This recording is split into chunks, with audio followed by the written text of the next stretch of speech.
Zelda games. Home console 3D ones, to be specific. For fans, there is something special about them. Something more special than special. A new Zelda isn't just a new game in a series that we like. It's like a huge life event when the planets align and a glorious gift descends from the heavens like the Triforce itself. The only problem, though? Those planets take their sweet, sweet time to align. The series' current rate sees a new title every 5 years, plus. If that rate gets any slower, you'll be able to count the number of Zelda titles you'll play for the rest of your life on your fingers. And you know what? There are a lot of good reasons why a Zelda game takes so long to make. These games are very large-scale adventures. They're made up of tons and tons of interlocking parts that rely on each other to stay together. Nintendo always likes to bring new ideas to the table so the series stays fresh. Then there's that Nintendo quality. They're famous for tweaking and polishing a game until it shines like a diamond, and that is, of course, part of what makes the Zelda series so special. And while all that may be true, I do wish they came out just a little more frequently. Now, before we continue, I'll tell you that I have never, and I mean quite literally never, said that anywhere on the internet without one or more, usually more, many more people blasting me with slight variations of, "Oh, so you want Nintendo to release a Zelda every year like Call of Duty, huh?" I'm really not kidding. You can go try it for yourself right now. Go to where anyone is talking about Zelda and say you think Nintendo should release Zeldas a little faster, and you'll get that comment, I guarantee it. And while I don't really want to dignify it with a response, I might as well just to set the record straight. No, I do not want Nintendo to release a new Zelda every single year. That would be ridiculous. Also, I don't know if any of you guys know this, but there are numbers that come between 1 and 5, and colors other than black and white, and ice cream flavors other than chocolate and vanilla, and pizza toppings other than pepperoni and parmesan. I think I'm losing my point here.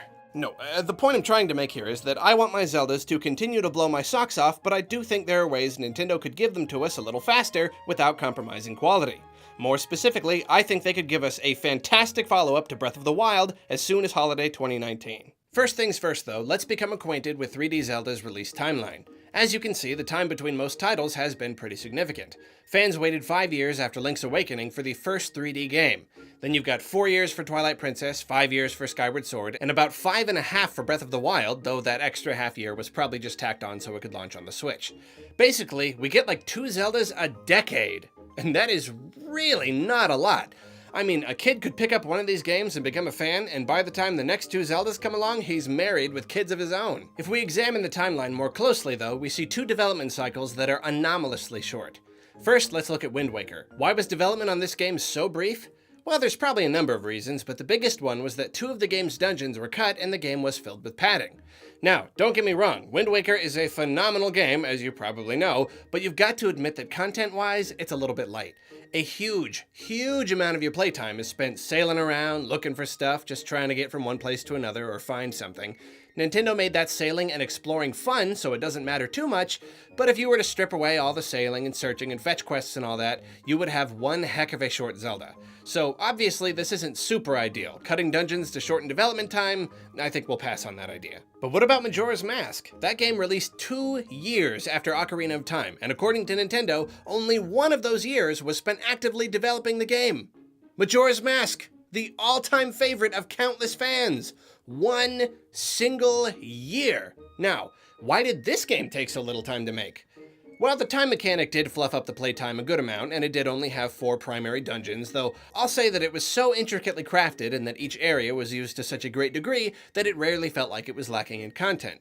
The devs even said that the 3-day system allowed them to make greater use out of a smaller space. But there's another very big reason the game only took a year to make, and it's the fact that it used the same graphics and many of the same items and mechanics and even character models as Ocarina of Time. They already had the tools they'd constructed that game with, so they buckled down and banged out another game in the same style. Majora's Mask is the secret here. It's the key to a quicker Zelda. Having less content and finding ways to spread it out, not so much, but using the same style for a speedier sequel, that's it right there. Have you noticed anything about every Zelda game that's been released since Majora's Mask? They all look hugely different, and they often feature hugely different mechanics. Every time Nintendo wants to make a new Zelda, they tear the whole thing down and start from scratch, and this causes them to take half a decade to develop each game. Obviously, certain themes get passed along. This is Zelda we're talking about, but for the most part, Nintendo slaps a label on their new game and ships it out, then chucks all their assets out the window and starts fresh. Majora's Mask was a cheap sequel to make, but it still worked. Fans still adored it. And why did they? Why didn't they go, hey, what a ripoff, this looks like the same game? So many reasons. Because the game it was based on was amazing to begin with, so more of it was only a good thing. Because Nintendo included transformations that added variety to the gameplay. Because they put a huge emphasis on story and atmosphere. And because it was crafted with the same skill as all the other Zeldas, so it was incredible, just like all the other Zeldas. They may have pumped it out quick, but it was still a great game, and no one gave one single hoot that it reused the same style as Ocarina of Time. We even liked that it reused the style because we loved the style, and we loved seeing Link's story continue. It might sound a little weird, and believe me, I love that Nintendo so often strives to do something exciting and new. I really appreciate it on an artistic level, and it often sets them apart. But I think they have a tendency to overestimate just how much new we need. They underestimate our willingness to accept the same art style and general gameplay style twice in a row. If these games keep rolling in 2 times a decade, then yeah, we're not going to be quite as much into the whole reused assets thing.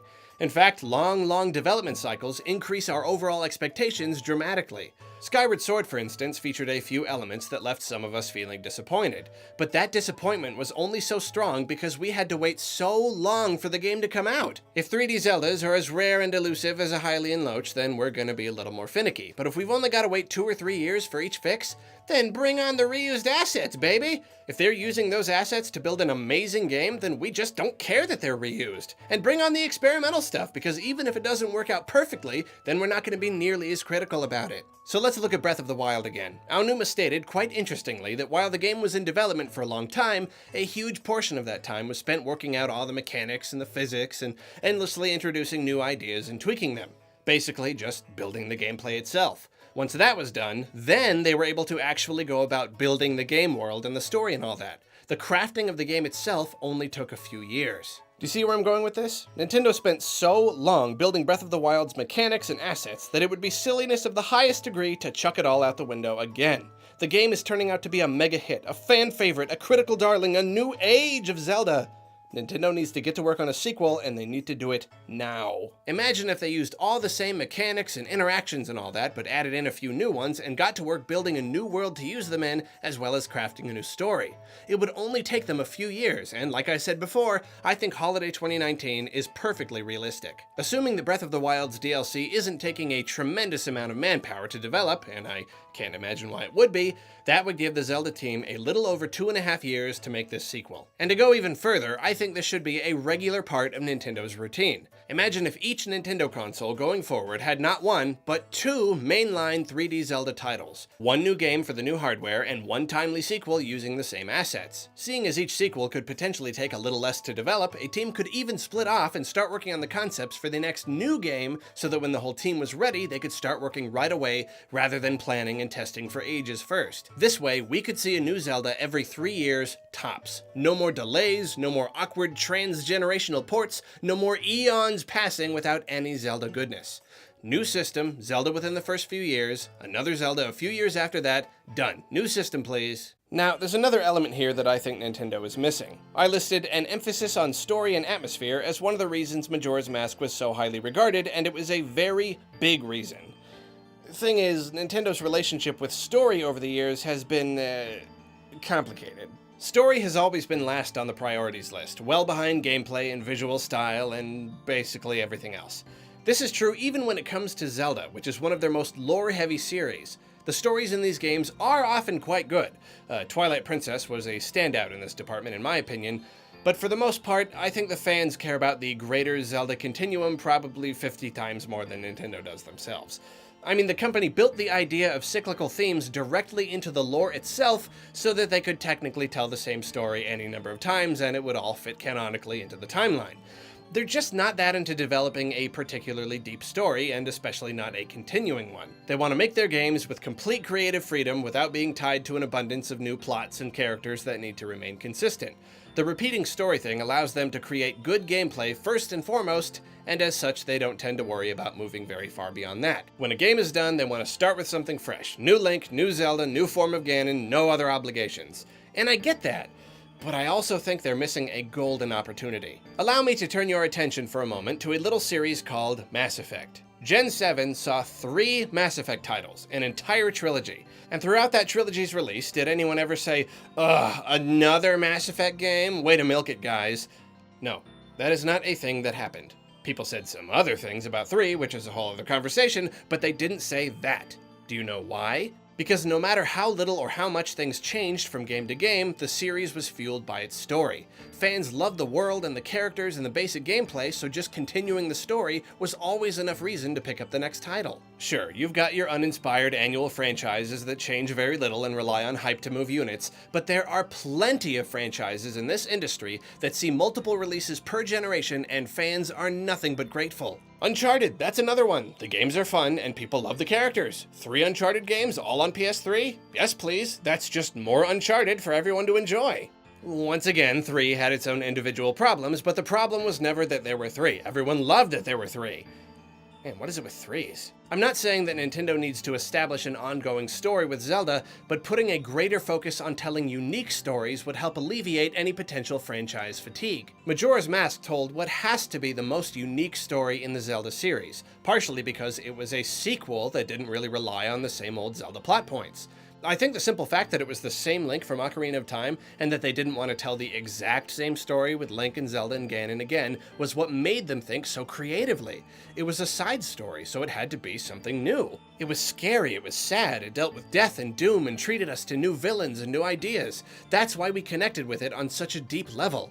Asset reusing Zelda sequels don't necessarily have to be all dark and sad, they just have to be a little more unique and engaging in this regard. Keep telling us stories like the one about the Skull Kid and the Moon and the 4 Giants, and keep delivering that tried and true Zelda gameplay on top of it all, and we will buy as many Zeldas as you could possibly throw at us. And I must reiterate, I don't ever want a Zelda every year or even close to it. Its quality would suffer horribly if Nintendo tried to do that. Nor do I want Nintendo to split up their team so that there are 3 Zeldas in development at any given time. I just think a few time management tweaks would make a 3-year turnaround doable without sacrificing any quality whatsoever. And 3 years really is a good long time to make a game. There are other developers out there that make huge games in just 3 years. Elder Scrolls games, as an example, take long breaks between titles because the team works on other series as well. But once they finished with Fallout 3 in 2008, they took only 3 years to make Skyrim. Skyrim! It really is a good amount of time. And you know what? The whole sequel thing has worked for other Nintendo series as well. Super Mario Galaxy's core gameplay and visual theme were so good that Nintendo decided they had way too many fun ideas to fit them all into one game. Most 3D Marios take as long to produce as Zeldas do, but we got to play Super Mario Galaxy 2 a mere 2.5 years after Galaxy 1. Did it get a lot of flack because it was more of the same? Try getting universal critical acclaim. Then if you look at top-down Zeldas, Spirit Tracks was a timely asset reusing follow-up to Phantom Hourglass that got great scores and racked up millions of sales. My point is, it's awesome that Nintendo cares so much about keeping things fresh and creative. But if they just allow themselves a tiny bit of leeway in this department, they get more money, we get more games we love, everybody wins. They just need to try to hit a good middle ground. I honestly think they've earned it. November 2019, Breath of the Wild 2. Same basic concepts with a few new abilities, new features, new monsters, new world with new shrines and dungeons, new story with a new villain. Breath of the Wild's core gameplay is already so satisfying, and it has so much room for improvement and expansion that it would be a complete waste not to do this. Heck, make it 2020 for all I care. 3.5 years ain't bad. Anything but 5 years plus. Well, what do you say? Am I asking for too much, or would you like to see Nintendo apply this concept to the series? Let me know down in the comments, and if you don't mind, I made myself really hungry earlier, and I'm just not gonna be okay until I get some ice cream. Someone bring me my ice creaming hat.